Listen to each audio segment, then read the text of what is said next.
Le muscle n'est plus seulement un outil de mouvement. À chaque contraction, il devient un organe de communication, capable d'envoyer des messages biochimiques à l'ensemble du corps.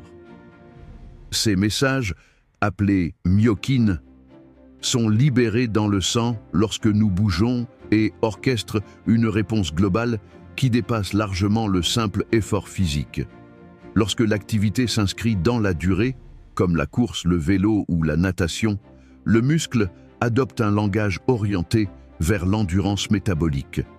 Les contractions répétées stimulent la libération de myokines telles que l'interleukine 6 ou l'irisine, qui améliorent l'utilisation du glucose et des lipides, apaisent l'inflammation chronique et soutiennent le fonctionnement cérébral. Le corps devient plus efficace, plus économe, mieux régulé. L'exercice d'endurance agit ainsi comme un rééquilibrage systémique, protégeant le cœur, le cerveau et le métabolisme. À l'inverse, lorsque l'effort est bref mais intense, comme en musculation, le message change.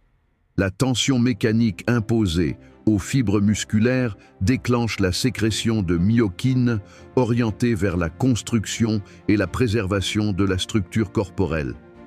L'interleukine 15, la follistatine et la diminution de la myostatine favorisent l'hypertrophie musculaire, renforcent les os et ralentissent la perte de masse liée à l'âge. Ici, le muscle parle le langage de la solidité, de la puissance et de la longévité fonctionnelle. Ces deux modes d'expression ne s'opposent pas, ils se complètent. L'endurance entretient les grandes fonctions vitales, tandis que la musculation protège l'architecture du corps. Ensemble, ils créent un dialogue biologique riche, capable de soutenir la santé métabolique, la cognition, la résistance au stress inflammatoire et le vieillissement harmonieux. Ainsi, bouger n'est pas seulement une dépense d'énergie, c'est un acte de régulation profonde, une manière pour le muscle d'informer l'organisme de son état et de ses besoins.